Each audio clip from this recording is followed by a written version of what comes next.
was ABBA, Mamma Mia. Good morning, everybody. It's me. I'm back for my last day. I'm Mark Hoyle, LadBaby. And for the last 3 days, I've been joined by Rox, but you'll be all glad to hear it's just me today. Our childcare fell through, which means you've just got me, which I think is better. But, well, I guess we'll see how it goes. I've been here all week sitting in for Mark Dennison, and it's been amazing. I don't want to go today. I wish I was staying. But look, this is the 9 at 9. If you can guess the year of the following songs, then let me know. The number is 0800 678 3434 or text in 81333 starting with the word knots. Here's your next song. That was Electric Light Orchestra, Evil Woman. That song was devoted to my wife, who isn't here today. Okay, I've got some general clues for you all to try and help with the guessing of this year. So, this was the year of the Cod War, when British and Icelandic ships clashed at sea. I hadn't heard of this, so I want to know more about this. The first commercial Concorde flight took off from Heathrow Airport, and the National Exhibition Centre in Birmingham was opened by the Queen. Also in the charts was Cliff Richard's with Miss You Nice. That was Cliff Richard's Miss You Nice. You're listening to 9 at 9 with me, LadBaby, having a better day without my wife. So I've got some headlines from this year to try and help you. We've actually already had some people with right answers. I've got to say, Sue in Kirkby, she's already got it right. Well done. Although Steve in Kirkby has... Oh, no, he has it right as well. Well done, sorry. Ken has the year wrong, along with Tom also has the year wrong. So, headlines from that year. The United Kingdom won the Eurovision Song Contest for the third time with the song Save Your Kisses for Me, sung by Brotherhood of Man. Harold Wilson resigned as Prime Minister and James Callaghan took over, and it was the year the Great Heat Wave it was a great heat wave with temperatures reaching 96.6 Fahrenheit. Wow. I mean, we could do with a bit of that today, couldn't we? Okay, next up we have Billy Ocean, Love Really Hurts Without You. That was Billy Ocean, Love Really Hurts Without You. Okay, sport. I've got some sport tips or help from this year. We have John Curry became British first gold medalist in skating at the Winter Olympics. Muhammad Ali won a controversial 15-round decision over Ken Norton to keep his world heavyweight title, and James Hunt became the first Formula One champion. Oh, not the first, became Formula One champion. And now, my favourite bit, adverts from this year. What have we got? Sergeant, we'll bivouac here by this pub. I think, yes, sir. Sergeant, that's another 8 miles. The men are tired. Leave them to me, sir. Get your feet up there, will you? Relax. Watch it. Oh, halt. Fall out, lads. Sergeant, if that other pub wasn't a good idea, why are we here? The men will follow you anywhere, sir. Tart and Bitter by William Younger. Worth passing a few pubs for. That was great. I mean, worth passing a few pubs for. I totally agree. And forget sausage rolls. This was the snack of the day. Hey, champ, what's the first thing you want after tasting a world title, huh? A beef sandwich made with Prince's real beef spread. What? A beef sandwich made with Prince's real beef spread? Yeah. That taste torments me. Prince's beef spread is real beef. 70% real Prince's beef. That's what gives sandwiches that knockout beefy taste. Prince's beef spread. The taste that torments. Silly. But I love it. Is that a good thing? The taste that torments? Do you want... I don't get that. I need to think about that. Here's the next song. Tina Charles, I Love to Love. That was Tina Charles, I Love to Love. Have you got the year yet? We've had loads coming in. I've got to say, Rox, my lovely wife, if you're listening, I think there's more people texting in today with just me here than what there was with you here. So read into that what you will. Turbo Louise, you have the year wrong. I am so sorry, but wow, we have got some that's getting it right. John in Sutton, Michelle in Bulwell, Robert in Woodthorpe, Jill, definitely not Gill, in Stapleford, Tom in Colton, and Ken in Beechdale. You all have it right. You guys, so many of you. Emma Carter, you also have it right. There's loads of you getting it right today. Although someone's asking a very serious question here, the kazoo. What's going to happen with the kazoo today? I think there's going to be a bit of panic because I've forgotten the kazoo and... right, I'll admit it. I'm not as good at the kazoo as what Rox is. I'm really not. So, shall we see if I can get her to send me one? Maybe I can get her to send me one in. So that had sort of. Yeah, that was Alan in Chilwell. He was asking about the kazoo. I need to work that out. Mark and Rox, feel sad that it's your last day on the air, but been a privilege this week. That's from Sonny and Danny. Thank you. It's been a privilege being here. I've really enjoyed it. I hope we get to do this again sometime. Can I have a shout out, please, from Jill? She's a big LadBaby fan. Of course you can, Jill. You're an absolute legend. Thank you very much. Paul in Eastwood has also got the year right. Do please keep sending in your answers if you think you know or you just want to say something to me on my last day. Please do. 0800 678 3434 or text 81333 starting with the word knots. That was R and J Stone, We Do It. Okay, I've got a TV bit now to tell you about. So on TV, quite a few popular shows were ending in this year. We basically said goodbye to Love Thy Neighbour, Man About the House, and this show, which had started way back in 1955, but can you guess what it is? Evening all. There's an old saying amongst criminals who specialise in fraud that you can't con an honest man. Like most sayings of that kind, it doesn't hold true all the time. It depends who's doing the conning.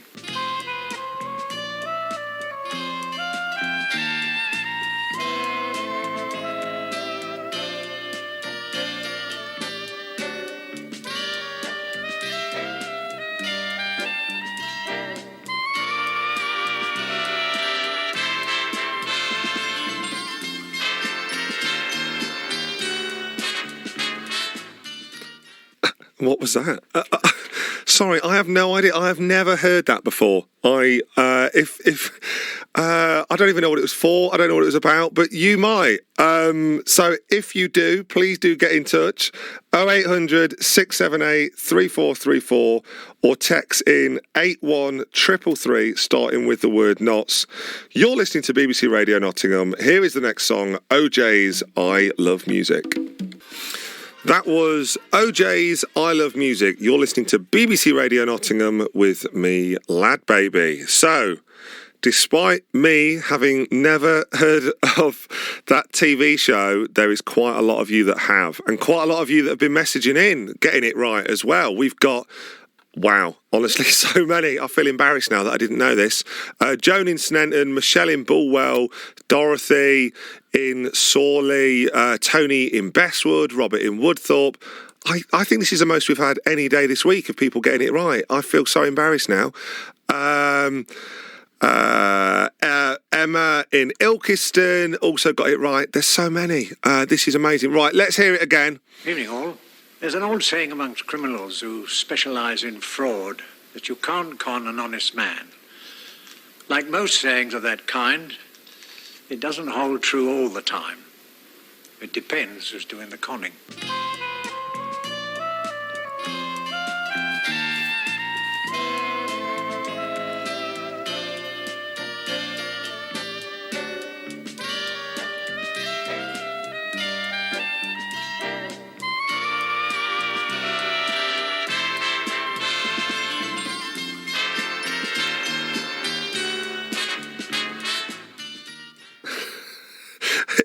Right, somebody's just given me the answer, and it still hasn't helped. The answer was Dixon of Dock Green. Apparently this was a Saturday night favourite, along with the likes of Casualty and Ant and Deck.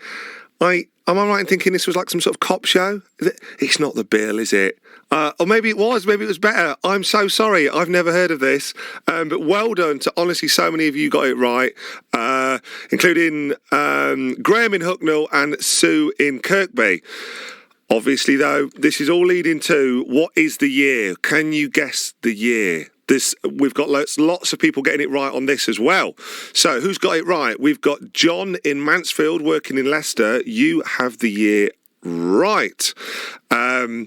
Becky Griffiths and her little boy Cameron, who came down to see me yesterday after the show, you've messaged in and you have it right. Well done. Alan in Clifton and Neil in Hucknall, you two both have it right as well. I wonder if that ad, can we play that ad again? Maybe that'll help give some people a clue. Sergeant, we'll bivouac here by this pub. I think here, sir. Sergeant, that's another 8 miles. The men are tired. Leave him to me, sir. Did you feel it there, will you? React. Watch it. Halt. Halt. Fall out, lads. Sergeant, if that other pub wasn't a good idea, why are we here? Men will follow you anywhere, sir. Tartan Bitter by William Younger. Worth passing a few pubs for.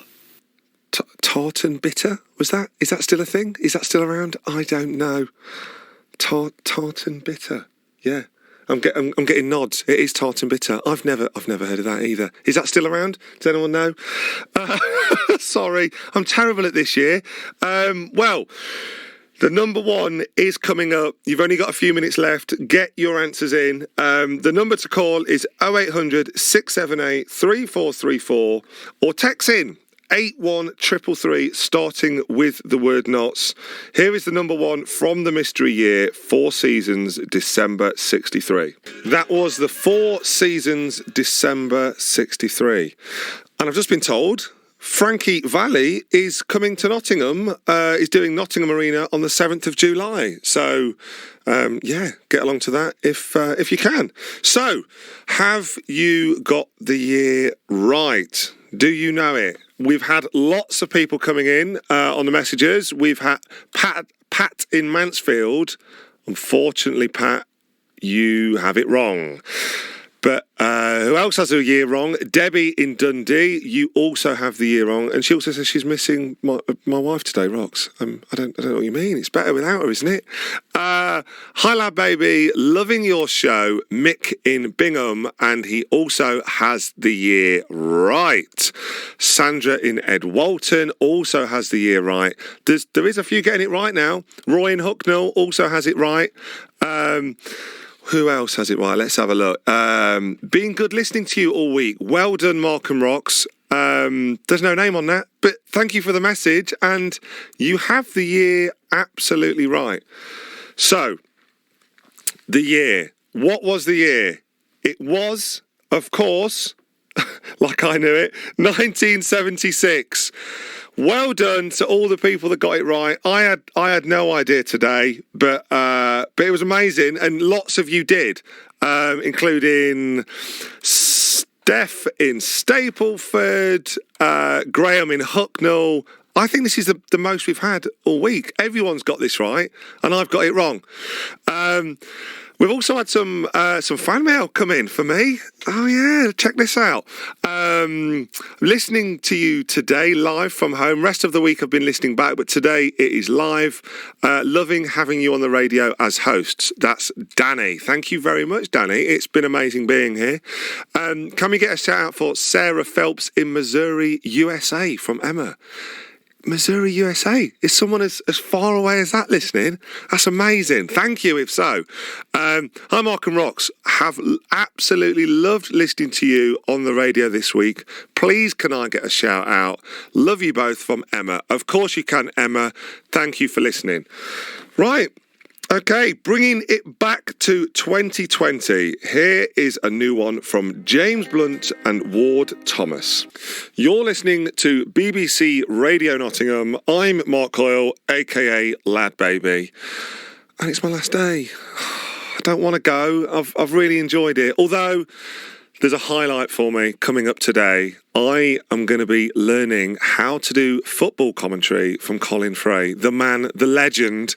I can't wait. I don't know if I'm just going to totally embarrass myself, but Yeah, I've got to try, haven't I? I've got to try and learn it. We've also got the quiz coming up. The timeout quiz. We have reigning champ Katie, I believe, who's hopefully going to be joining us again today. That's Rox's stepsister. She's going to be going head to head with a new contestant to see if she can. See if she can keep it going. See if she can keep her run going. That's going to be exciting. So, also, right, let's do some shout-outs. We've had some more in. Let's see what people are saying on the messages. I think you and Rox are legends. Love watching your videos. Can I have a shout-out? Michelle, on her driving test today. Wow. Good luck on your driving test. Is it better to do it in the rain, in this sort of weather? Hopefully it's not snowing where you are.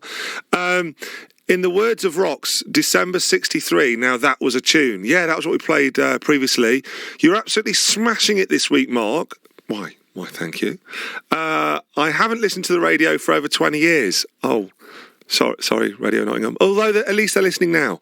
And I've loved listening every day this week. Love from Sam in Bristol. And what? I think Rox isn't there today, so she should phone in and do the quiz, says Debbie. I mean, maybe we could get, I don't know, shall I text her, see if she wants to do the quiz? Maybe. Happy Fan Friday, Mark and Rox. Please can I get a shout out to everyone in Thorn Baker Group in Nottingham, a shout out as we are celebrating being an outstanding company. Of course you can, that's from Sarah Jones. You're listening to BBC Radio Nottingham and I am LadBaby. Now, as some of you may know, I am obviously a huge Forest fan and I'm hoping that, I can get my lads passionate about football just as much as I am and hoping that, in a few years' time I can get them playing for their local team. Although, I don't know how good a dad I'll be on the touchline. I need to sort of probably rein it in. I'll probably be quite shouty. But these grassroots teams wouldn't exist without the amazing volunteers who make everything amazing. They prepare and make it safe to play. Well, now they're being celebrated, and so they should.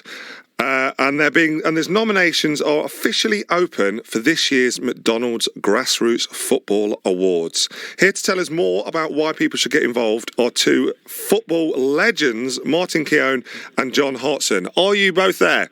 Yes, we are. Good morning. Good morning. Thank you so much for coming on the show. Both legends. I feel lucky to be speaking to you both. Right. So. Who helped you guys get started out in the game? Well, again, it's the volunteers. I think they are the lifeblood of sustaining and developing grassroots football clubs, and I think we're all pretty aware of a special person or a number of people that would have helped us along the way. Volunteers that were always there. For some reason, they were always there at that side of the pitch on a Sunday morning. Maybe they've helped put the goalposts up, before you've arrived at the ground and on the local parks. And maybe there's an award as well for Mum of the Year. And there's always one mum isn't there shouting and hollering at their kids to run around and work harder. And that mum will be somebody maybe that will take the dirty kit home and wash it and bring it back the following week so the kids have got clean, fresh kit to put on, or cut the oranges up for half time maybe so the kids can have a little snack. So it's vitally important that you get the opportunity to nominate for your favourite volunteer, because they do so much work that does go unnoticed. Yeah, totally. I remember playing when I was a kid, and my mum was always in charge of washing the kit. Yeah, so there you go. That's it. It's so a responsibility. It is, yeah, matching the socks up because they never seemed to match back then. So why do you think people do it? I think they do it for the love of their community. Yeah, the love of the. I think a lot of people start out warm-hearted people. They might have a son or a daughter who's involved. I mean, I've seen situations because I've been to the community shields where we hand out the awards. I've done that now for many years because it's a fantastic initiative to support. And there'll be people that maybe have been at a club for maybe 40 years, and back in those days it was their son that was playing, and they just stayed with the club because enjoyed seeing the fun that the kids were having, enjoying themselves, developing young people, and they become sort of a lifeblood of that local community. And everybody knows somebody like that. So it's a chance now to go onto the website, which is www.mcdonalds.co.uk/awards. Look for the various different nominations and give your support to somebody. And then we can have a day when those people are celebrated. Big game at the start of a new season where we do the awards programme, come to Wembley, watch the opening match of the new season after England have won the Euros, and have a celebration, enjoy what these people offer, because they don't want to look. They don't look for recognition. They don't want to be thanked. But we need to be acknowledging the volunteers that are up and down the country in their droves. By the way, setting and shaping people for the rest of their lives. Some of these individuals. Yeah, I couldn't agree more. What do you think the football scene would be like without these volunteers, given their time? Well, there wouldn't be one. Well, they do great things and they help. And as Martin just alluded to, they touched on a subject for me that these people don't do it for to be recognised. And these volunteers, they don't do it. They don't want an award. It's in their DNA. It's in their hearts to just help their community and to help the young kids prosper and to grow naturally and to give them that foundations, if you like. But this is a great opportunity to give them people who don't do it for a particular award. They do it because they have big hearts in their community. And the fact is, you now have an opportunity to nominate for your local volunteer who does so much great work in the community. So, it's a wonderful initiation, this programme from McDonald's. Yep, I couldn't agree more. So if people do want to nominate and to vote somebody, what is the best way they can do that? Well, the website is, and it's open now as we speak, and it's live. It's you can nominate for your grassroots hero at www.mcdonalds.co.uk/awards. Amazing. Thank you so much. Martin, before we let you go, can you talk to us about Arsenal? Have you got anything to say? We're licking our wounds a little bit after last night. It was a real slap in the face, but maybe a wake-up call for Arteta and his players that they're just maybe not good enough at the moment. We know from set pieces it's been an absolute nightmare. And we were there last night to the wee small hours, went to extra time, and Arsenal find themselves dumped out of the Europa League. Very disappointing. Thank you both for joining us today. It really has been an honour for me, and it's lovely to have you on. Thank you so much. Thank you. Cheers. Bye-bye. You're listening to BBC Radio Nottingham, still with me, Mark, and Rox. Right, what do we have next, Rox? I'm very excited. We've got Saira Khan coming up. So basically, right, now we're putting you to the test, okay? How many inspirational female entrepreneurs can you name off the top of your head? Right? So new research has suggested that most young people cannot name a single female entrepreneur. Really? I know, I'm devastated by this. Business owner and TV presenter Saira Khan is trying to encourage more young women to consider entrepreneurship in their careers. Hi, Saira, are you there? Hi. Hello, I am. Hello there. Hi. Hello. Thanks for joining us. Thank you for talking to us today. So I cannot believe this. I'm devastated by it.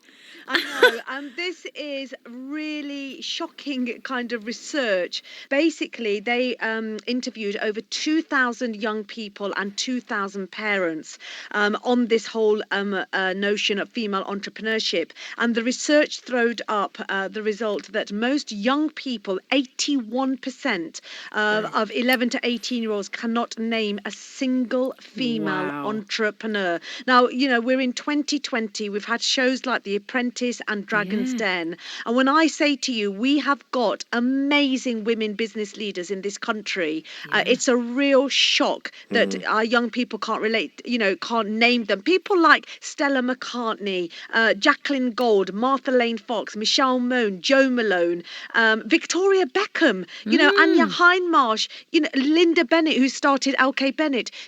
These are women who, yes, they have a brand, service or a product, but they are that's their idea, and they are their own boss. But we seem to kind of like make judgments or comments about the way that they look, their hair, their makeup, but we're not sort of going, oh, but they're a real talent, they've got a real business brain, and that is the problem in our society. Yeah, I mean, why do you think people don't see females as entrepreneurs? It's blown my mind, actually. Yeah, I think there's still a big stereotype that when you mention that word entrepreneur, it's still people think, oh, it's about men. It's Alan Sugar. It's sorry, Lord Sugar, because he'll kill me if he finds out. And it's Richard Branson. That's still a very much a 1980s mindset. We're now living in the digital age, and if you go on Instagram or social media sites, you'll see that there's lots of very young, talented women got global businesses, click of a button, making millions every month. And, yes, you might, but that's their business. And they've had to go to a bank. They've had to get a business plan together. They've had to put a team of people together. But they probably started on their kitchen table first and then grew their business. And that's what an entrepreneur is. It's an idea that you had, you rolled your sleeves up and you got on with it and you started making money from it. That's what we did. We started our company from that. Well, we started what we did from that, and now it's like, but it's unbelievable. Yeah. What do you think that parents can do to encourage, their girls to get into business? Really good question. And you know what? Again, this research showed that over half of parents believe that when it comes to running your own business, or that word entrepreneurship, it's still for the male mindset. Now, that is pretty shocking. I don't know if that's because it's, I'm 50 this year, and it's my generation of parents that still feel that. But certainly, I've got a son, he's 11, I've got a daughter, that's 8, and they see my husband and I both going out and running our own businesses. So I think, if you have got a daughter at home, then please do encourage her, with whether she's got a skill or you just think she's creative, or just even put the notion out there that, whatever you want to do, you can be your own boss one day. And I think even just saying that will make a massive difference to their self-confidence, esteem, and that notion that if you can see it, you can be it. And pull up pictures of women that run their own businesses. And if you're sharing, if they're looking through Instagram, say, that girl that you're looking at, she's making millions and that's a business that she runs. It's just highlighting it. Yeah, I mean, I know quite a few women on Instagram and stuff that I am friends with who have done amazing things. They're authors, they're comedians, they're running social media platforms, and I feel very lucky to have them as friends. And who was your role model growing up then? Did you have one? I think we live in... Yeah, I did. But, my main one is it wasn't a celebrity. And I think this is the other thing, when we think about role models, it's all got to be on the telly. They've got to be somebody famous. It's got to be, it doesn't... My role model was my mum. She came to this country, couldn't speak a word of English, worked in a factory, and then, came back home at night. He was making samosas, loads of them, and then taking them to work and selling them to her fellow workers. She was making a right mint back in the 80s doing that. But that's what an entrepreneur is. And I think for me, growing up with a mother like that, making those extra pennies, it gave me that spirit, and that I could do something like that. Doing another job alongside your main job, and then perhaps making that into your main job. But as a woman, I think it's really important for young girls to believe that being your own boss is beneficial to them, because I know that as a mum now, if I wasn't my own boss, I wouldn't be able to go to my kids' school play. I wouldn't be able to go to their, sports day. But because I do make my own decisions, I can be flexible. It gives me a better work-life balance and gives me that choice. So they're the benefits of actually encouraging women to believe, and young girls to believe, that running your own business is a good thing. I would say that my mum was a role model for me as well. Yeah. My mum was working full-time, bringing up me and my sister, and then she was a cake decorator, and she was doing that from home as well and making that extra money for us as a family to get by. So, I can definitely relate to that. And, You know, that's my definitely mum sort did of the same. She ran a charity, picked us up from school. She was back forward. She was running businesses on the side. I mean, that's why we've sort of are like we are now. But and Mark and Roxy, can I just say what you're saying about your mums is exactly the skills that you need to be a fantastic entrepreneur, because it's all about multitasking. When you start your own business, you've got to be doing 10 things at the same time. Absolutely. And actually, women are really good at doing that. So if we can encourage them to, say, you've got a natural skill set, or you can develop a natural skill set, that's brilliant. But, you both mentioned your mums, and that's because they're multitaskers. I think becoming a mum, you learn how to multitask very quickly. And a lot of mums I know will go, oh, I can't do this and I can't do.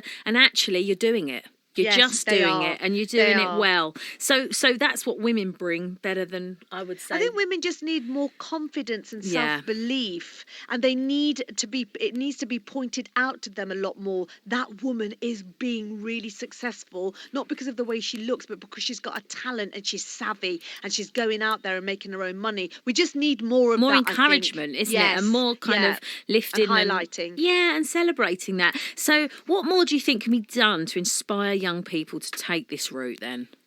Well, I think you know what the thing is now in our society. There are lots of institutions out there, and banks such as Santander, they do have mentoring programs where you click onto their website and it gives you loads of stories about real women in local communities who've started their own business, and they talk about their obstacles, so it makes it real. If you have got a little business and you need more help to expand, there's mentoring programs, and also they do send people from the local bank into schools to help with careers advice and school assemblies talking about what an entrepreneurship is all about. But as a parent as well, if you do run your own business, I think it's really important to get a bit pushy with the school and say, look, I'd like to come into your assembly and talk to the kids about how I started my business from a little shed and now I'm selling to the country. I think you have to take that responsibility, and I've certainly done that with my kids' schools, to sort of say, I'd like to get involved with your school fair. Why don't you give the kids £3, get them to develop an idea and sell it at the school fair? That'll be funds towards your school. But little things like that, it's everyday things. Like, I don't give my kids pocket money, I get them to make it themselves. They've got so many games at home that they don't even play with, and I tell them to put it onto something like eBay and make their own money, and they'll understand, I've got to wrap it up, I've got to take it to the post office, how much does the postage cost, what about wrapping paper, that's going to take money away from a profit. So it's those little things that you can do to encourage children, especially girls, to get involved. Yeah, I mean, it's amazing. I would encourage anyone who's listening, who's a female entrepreneur, or anyone out there now who can be involved, to encourage anyone coming up into wanting to take their creativity to the next level. I think it's been amazing chatting with you. Thank you so much for talking through all that. Thank you, guys. That's really kind of you to have me on. I know. Thank you so much. Take care. That was, of course, the interview that me and Rox did yesterday with businesswoman Saira Khan. Rox obviously isn't with me today, but I'm doing all right, aren't I? I'm handling it, I think. It's just gone 10:30. And here with the news is Lisa Teamby. Do you believe probably the most perfect song as a Forest fan for what I'm about to do? I am in my Forest shirt today. As you all know, I'm a huge Forest fan, and I'm about to try and learn some commentary with the man, the legend, Colin Fray. I am so excited. Thanks for joining me. It's all right, it's a pleasure. Do you think I've got a chance at learning how to do any of this? Can you? You're descriptive. You can describe stuff. I mean, I can try, but I don't think I'd be any good at football. I'd just get too excited. You have to be excited when you're doing football commentary. Okay. You say what you see. Okay. So that thing that you get into the studio through that's over there, what's that? The door, yeah? The door. No, that's a heavy wooden brown door with a chrome handle. Right. That is 3 feet to your left.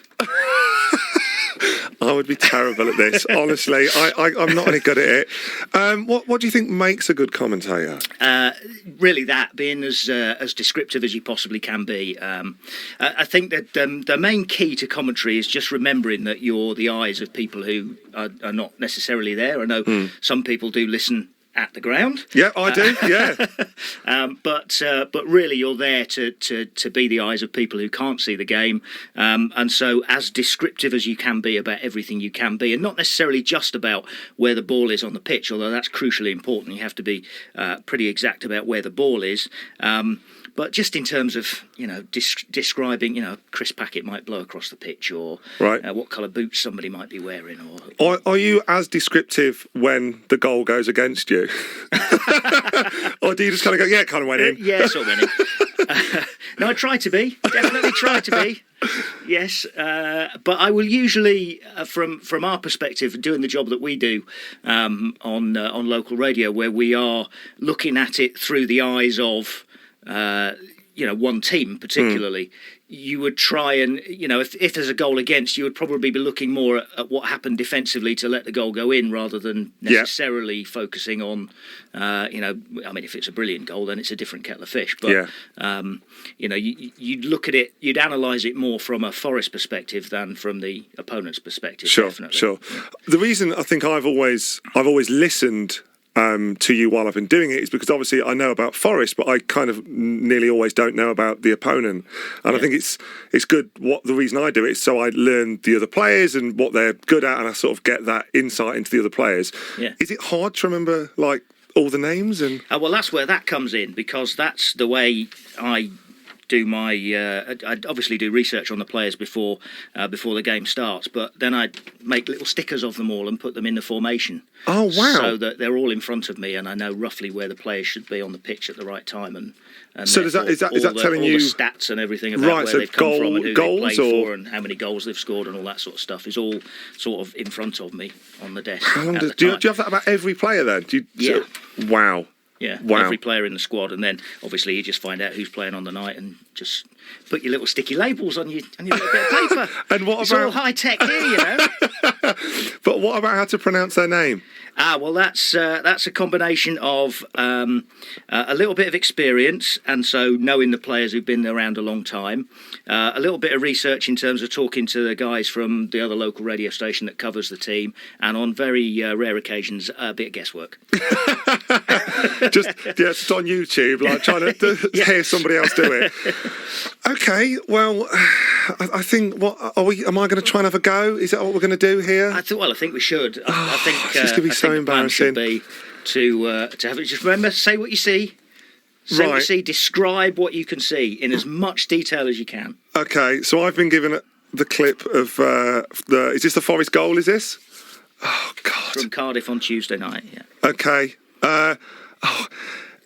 Oh God, I don't know what I'm doing. That's Lolly. Lolly's going through. He's going towards the edge of the box. He's cut it back. It's gone wide. Grabbing. He drags it wide. It was terrible. What is he doing? That's why he's not scoring. Great tackle in the middle. It's through. I don't know who that is. It's a great ball. It's Grabbing again. He's on the wing. He's just outside of the box. He's looking for the cross. The cross goes in. It's a goal. It was. Who was it? Silva. I watched this game as well. Great goal. I don't know if he meant to hit it like he did, but it went in. What's this? This is Cardiff. They're playing it around in their own half. They've played it forward. It's down the wing. Who's fell over? Somebody fell over. Was that Cash? He's into the box. He's cut back. All day long. Keeper's got it. Of course he's got it. That's Bree Samba. Of course he's got it. Of course he's got it. Everyone knows he's got it. That wasn't bad. Was that kind of wasn't all right? bad. Going down the wing, looking for the cross. I couldn't say their names quick enough, and I know who they all are, but I was worried I was going to get their names wrong. I mean, and I obviously always listen to you as the game's on, and you never get it wrong. Like, I'd say 99.9%. Yeah, I was going to say, I'm not sure about never. I think you do. So the one question I have is, can you commentate on, everything other than football? Because I've heard you've done boxing before. I've heard you with Cole Froch many years ago. Did Cole Froch, done a lot of ice hockey, done a bit of rugby, horse racing? No, I've not done horse racing, but I have done the Radio Nottingham pancake race. Okay, yeah. I didn't do it this year because I was away, but I did last year's Radio Nottingham pancake race. So they kind of throw stuff at me. Okay. I think one of the most challenging nights I had was when I had to do commentary from the opening of the National Ice Centre when the Queen was in attendance, and there was an ice skating gala. Right. And I had to do commentary on that. That was fun. Well, here is a clip of Colin working his magic. Cleared by Cardiff again up to halfway. Patterson beats Figueiredo this time in the aerial challenge, but Watson takes it off Murphy brilliantly. Here's Silva. He plays one over the top towards Graben down the right-hand side. Just inside the box, now just outside it. Drills it in low, and Silva driving to put it into the net. Thiago Silva clips one in towards the top corner. After Lewis Graben looked up and pulled it back to him, arriving late into the penalty area, met it and hit it first time. Lovely little clip from Thiago Silva, and Forest get the reward for what's been an excellent start to the second half. They've already almost scored twice. Now they do score to go in front 3.5 minutes into the second half. Silva's ball over the top for Graben was a lovely ball. Graben held his position, didn't go offside, looked up, waited for Silva to run into the penalty area, and Silva's first time finish ends up beyond Alex Smithies and gives Forest the lead. 1-0. And that's how it should be done. That was amazing. I've got goosebumps listening to it. Colin, thank you so much. That has genuinely been my favourite thing all week. Genuinely. Here we are with the weather. You're listening to BBC Radio Nottingham with me, Mark Hoyle, LadBaby. So, in an age of the internet, it is not surprising that a survey has revealed that 65% of people would rather seek the answer to their illness online than go to a doctor. Wow. Even more worrying, many just hope the problem will go away. Basically, Brits are scared of the hospital. Is it a lack of privacy or having to wait for hours on end? But there are some of the factors would obviously be apparently women are worried about breaking wind in front of a doctor, whilst men are apparently worried about getting excited during an examination. Comedian Matt Richardson has been looking at some of the weirdest things that have been happening to people when they've visited A&E. Matt, are you there? Yes, I am. How are you? I'm good, thank you. Thank you for joining us on the show. So, yes, I was just thinking about, you saying the men getting excitable. My doctor's office is way too cold for any of that nonsense. Well, that leads me perfectly on to, do you have any embarrassing stories from A&E? Oh, I mean, I've been to A&E a lot. I didn't realise that I've got friends that have never been to A&E in their lives, and really? I didn't realise that was a common thing. Like, I've been once a year pretty much for my whole life. Like I make it sort of a semi-regular thing, like a pilgrimage, if you will. Really like getting the most out of my money that I'm putting into the tax system. I've got loads. The most embarrassing one is I think I almost get rock and roll injuries. Where you think that sounds like it'll be a good story. Like a few years ago, I broke my ankles skiing, but I wasn't actually skiing at the time. I was walking down some stairs to a fondue restaurant. So, it wasn't really a ski injury. It was more of a cheese-based injury. But it sounds cool if you frame it right. Yeah, totally. I thought it was going to be in the bar because that's normally what happens on these ski holidays, I thought. I think that is quite common as well, yeah. No, but mine was overexcited going to get some melted cheese, and it really... Maybe my body is lactose intolerant, but to a very extreme level where things break if I go to get it. Yeah, I can't believe people don't go at least once a year. With little kids, I feel like we're in there every 5 minutes. But, it is weird when you just go, the usual, please, doctor. Yeah, nice to see you again. Happy birthday. So what strange stories has this survey uncovered? Well, the thing is, most of the strange stories are things that I don't feel comfortable telling the good people of Nottinghamshire at this time of day. Because, as you can imagine, the problem with people is if they find something of a certain shape, it's going to go somewhere. Do you know what I mean? But the problem is, it isn't so much the weird stories, it's the fact that people are quite cool to not go at all. Do you know, I find that for me, if you need to go to A&E, you need to go to A&E. I remember years ago, my grandfather, who, very typically English, didn't want to make a fuss ever. Yeah. He sliced through his thumb. He almost cut it off. And he just put a cold tea towel on it. Oh, do you think that's a generational thing?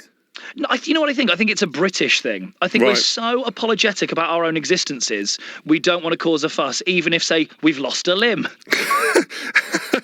Do you think it is not causing a fuss or about being embarrassed about going? I think people are embarrassed about the doctors. It's weird, isn't it? Because even though a doctor has seen it all before, you always think what you're going to show them is going to be far worse, don't you? Yeah, you do. You go in and you're going, well, this is going to be the one that really shocks Dr. Smith. This is the one that Dr. Smith is going to quit over. He's going to retire after seeing this. Yeah. Like the worst thing, my worst nightmare is going to a GP and then you sort of showing them something and they like whistle in disbelief, just going, wow, like that. That would be the worst noise you can hear in a doctor's office. Well, thankfully, I've never had that. No, me either, mate. Me either. Yeah, no. Have you ever had an illness and sort of just hoped it's gone away? Have you always sort of gone and had it looked at? I do what I think we all do these days, which is I get on old Dr. Google and look around for about 5 minutes and just settle on the website that tells me I'm going to die, which is always very early on, isn't it? That Google goes, well, this is you, mate. Get your affairs in order because this cough is going to be the end. Yeah, I mean, that's every time I do the same. Yeah, oh, I've got this little mark on my arm. Let's have a look. Oh, you're going to die. Right, well, okay. And it's never that, is it? You never actually have anything that bad, very rarely anyway. So it's easier just to go to the doctor because you go in, they go, oh, that'll be fine. Here's some cream, just chill out. Yeah. So what would your advice be for people? Would it be to look at Google and then go, or just go straight to the people that are? You know what? We live in a country with, especially at the moment, the whole American election going on, and healthcare is such a contentious thing. We've got an amazing nationalised health service. Use it. It doesn't cost you any money. It's absolutely, just call your doctor because they are going to tell you. Like, I've gotten to the point where I'm so embarrassed about going to the doctor. I've got a friend who is a doctor, and I keep asking them to check things out, but they've got a doctorate in philosophy, so it doesn't really work out. I've got this rash. Can you help me with this? Yeah, I've got this rash. Can you help with this? And they're like, to be or not to be? That doesn't help me, Dave. Amazing. Well, thank you so much for joining us. Thank you for having me. It was lovely to speak to you. You too, thanks. Cheers, mate. You're listening to BBC Radio Nottingham with me, Mark Hoyle, aka LadBaby. So, we've had an embarrassing A&E story sent in, which I feel like I have to read out. So it says, "Good day, Mark. What a stonking show." Well, thank you very much. I once woke up having had anaesthetic following a tonsillitis and kicked off the blankets to reveal a very excited insert word to the astonished onlookers that included my mum and my nan. I'm glad that wasn't me. They would like to give a shout out to Shailene from Long Eaton and told us to keep up the good work. That's Mac. So thank you very much, Mac. Right. After that, how do you follow that up? I'll tell you how. It is finally time for the Kazoo Challenge. Rox has been doing this pretty much all week. I tried on Monday and epically failed. Rox didn't want to disappoint the good people of Nottingham today, so she has sent me her kazooingness. So we can play it for you now. Can you guess what this song is?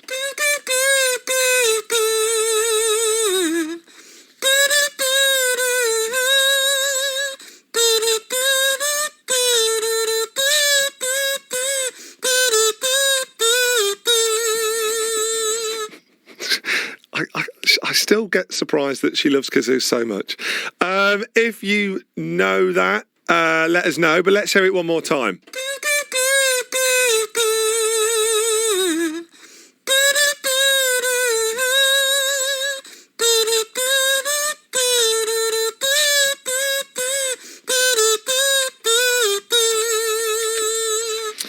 If you know what that song is, let us know. 0800 678 3434 or text in to 81333, starting with the word knots. Let's play a tune. You are listening to BBC Radio Nottingham, and it is that time again. Before we get to the kazoo reveal, we are going to do the timeout quiz. We have the reigning champ back on the line, Rox's sister. Katie, are you there? Yes, I am. Morning. Morning. How are you doing? Hello. Yeah, good. All right. How are you guys? Yeah, good. Yeah, I'm doing it solo today. No Rox with me. Where's Rox? Yeah, well, the people voted just for me. No, they didn't. No, Rox couldn't come today, so you've just got me. Is that all right? Oh, I haven't got... Yeah, you best be backing me then. Rox was my little cheerleader yesterday. Of course I'm backing you. Yeah. Of course. Thanks, are you feeling confident you're going to extend this winning run? I don't know. I think I've had a good run. My luck might be running out. We'll see. I'm going to do my best. Okay, are you ready? Yeah, go for it. Okay, 3, 2, 1. Time out. Name the hit and who is singing it.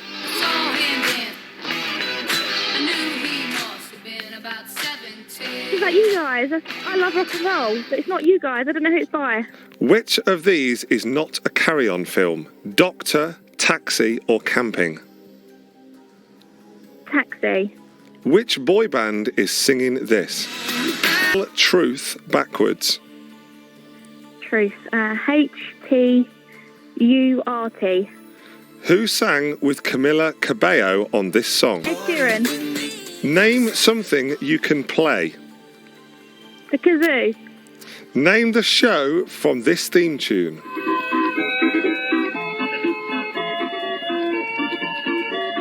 No idea. Don't know. Which word comes after race, war and sea? I don't know. Who did Jay-Z marry in 2008? Beyonce.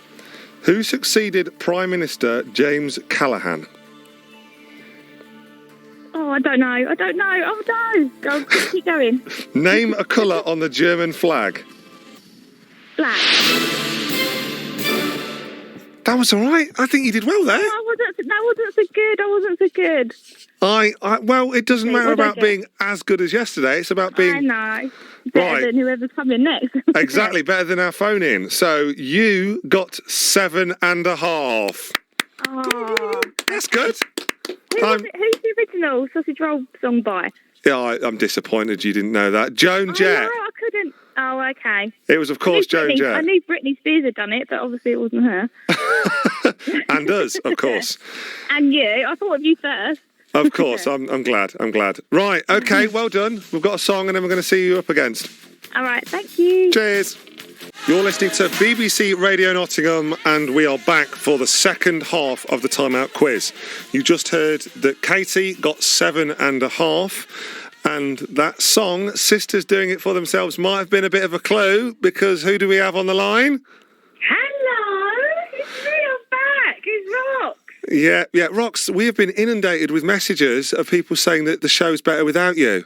You're lying there, man. I've had loads of messages saying, Rox, where are you? Yeah, we might have had a few, including Amy, who's in Eastbourne, who's also said, I'm doing a great job, but it's not the same without Rox. So, are you feeling confident, Rox? You're doing a great job. Well, I'm not feeling confident because I'm multitasking beyond my capabilities. I've obviously got 2 kids here. I'm going to do a quiz and I'm packing up a suitcase. So. Oh, here we go. Forget the kazoo. Where's the little violin? Right. Are you ready? I'm backing Katie, just so you know. I think Katie's got this. Of course you are. And don't cheat, Mark, because you're terrible at cheating at quizzes. I might read them out really slowly. This is why we never play Monopoly together, because you're not very good at it. Are you ready to do it, Rox? Go on, please don't Okay, laugh. 3, 2, 1. Time out. Name the hit and who's singing it. Pass. Oh my God, Rox! Which of these is not a carry-on film? Matron, Jack, or Hospital? Hospital. Which boy band is singing this? Okay. 5. Get on up. Spell false backwards. Oh, E-S-L-A-S. Who's singing on this song? Smith. Name something you can listen to. Radio. Name the show from this theme tune. It's time to put on makeup. It's time to dress up right. It's time to get things started. I like the old opening better. It's time to get things started. Which word comes before bag, cup and cosy? Bag, cup and what? Cosy. Tea? Who did model Hailey Baldwin marry in 2018? Oh, mate. Oh. No. She's done me. Oh, mate. Hailey Baldwin. I'm Justin Bieber. Rox. That was pathetic, wasn't it? Before I tell you how many you've got. Can we talk about the fact that you got the first one wrong, Rox? The first one. What was the first one? Can we play the first clip again? Do we have the first clip to play again? Yes, it's We Built This City, Rox.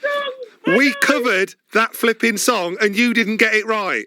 Do you know what, Mark? It's because you changed the words. Rox, it's disgusting. It's disgusting. Well, Katie, are you still here? Yes, I am. Katie. Katie got 7.5. I am delighted to say that Rox got 7, meaning Katie is the winner. Only just Rox. Mate. I can't, Rox. You've embarrassed yourself with that first one. That's okay. Also, your son's just shouted yes, mate. So that's great. He hasn't even backed me. Brilliant. Well, that's what I like to hear. Well, thank you very much, both of you, for coming on. Thank you, Katie, for winning. Nice to hear from you, Rox. Oh, I can't believe you've done me. Don't worry, I'll beat you at Monopoly at Christmas. Rox, before you go, everyone has heard your kazooing. Are you able to reveal what your kazooness was today? My kazoo was... I forgot the song. I'm missing you. It was indeed. Thank you both. That was Every Breath You Take by the Police, but it's also worth mentioning, if you also guessed on the kazoo, I'll Be Missing You by P. Diddy or Puff Daddy, that was also the correct answer. So, who got it right? Dave in Colton and Tom in Colton, Trev in Sutton and Ashfield, Joan in Sneinton and Chris in Nottingham. Well done to all of you. Thank you for getting involved. It is now very nearly 11:30. You're listening to BBC Radio Nottingham with me, Mark Hoyle, LadBaby, on my last 25 minutes. I can't believe it. I can't believe the week's over already. I've had such an amazing time. I genuinely don't want to leave. I could do this. I could do this every day. We've had some more messages in. I thought I'd just read through a few of these before I go. Mark and Rox, just want to say you've both done amazing this week, from Jenny Mustafa. Thank you very much, Jenny. Good morning, Mark. Really enjoyed listening to you both this week, from Sonia. You've both been brilliant. Thank you very much. Mark and Rox, please can you say hi to my 4-year-old daughter Isabel, who loves you both, especially Phoenix, from Kaylee in Bath. Thank you, everyone. Honestly, that's been messaging in this week, that's been phoning in and sending us messages. It's been so nice to have so many of you joining us from around the country and the world. Jenny Mustafa, Mark, you're doing a great job. Please can I get a shout out to Lula and Tracy? Can I get a massive shout out? You're doing a great job on the radio, Mark. You definitely have a radio. I definitely have a radio voice. Thank you very much. Mandy, shout out to my family in Felixstowe. Shout out to all of you in Felixstowe. Amazing. No, Mark, you can't leave. Quick, chain yourself to the chair, says Donna. Donna, I mean, I would. I don't know that you know, Radio Nottingham or Mark Dennison would be too pleased about that. But maybe this is a good way for me to say every time Mark Dennison goes on holiday, I'm available. Hello to Hannah in West Bridgeford as well. Thank you all for all the messages and for everyone getting in touch. The next song is Phil Collins, I Missed Again. So I've been joined by Ed Nell, who will be joining everyone from 12 o'clock, who's standing in today for Alan Clifford. Ed, how you doing? I'm good, thanks. Yeah, I'm the supply teacher. I think Alan's working the holiday system and he's gone on, I'm taking a long weekend. Friday off and then Saturday and Sunday. That's the way to do it. That is the way to do it. I'm almost like a supply teacher as well. I've been here all week. I think people want you to stay though, don't they? I mean, I know I do. I think I'm the only one now. I don't know if anyone else is saying it here. But... Start the campaign. Yes. Let's do it. Okay. So after midday, obviously you probably noticed it's been raining a little bit, hasn't it? It's a fair bit, yeah. No snow though, thankfully. Not just yet. So flooding right across Nottinghamshire. Yeah. Obviously, as humans, it's a nightmare for us because it's ruining all our stuff and it's been a really difficult time. But also, Tim Sexton, who is from the Attenborough Nature Reserve, he's going to talk about flooding and how it's affected all the wildlife and all the different sites that they look at across Nottinghamshire. Also, Alan's game that he always likes to play, Knots in the Box. Ooh. So Knots in the Box is basically where a young child is describing somewhere in Nottinghamshire, and she will have a different clue every single day. But on Friday, we get to find out where the place actually is. Oh, that's cool. That'll be good. Book club's in as well because it's the last Friday of the month. And you might think, oh, book club, that's going to be a bit boring, maybe. No. I wasn't going to say a thing. No, I was looking at your face. I was looking at your face and just going, hey, book club. I'm saying nothing. I'm looking away. Book club, right? So the last Friday of every month, book club are in. Now, I happened to be here the last book club when they were in. Nice. And they shoot from the hip. Right. It's quite, I just sort of sit back and watch them go. There are some strong opinions about these books. You wouldn't believe it. So we're here from our book club later on as well. There you go. Amazing.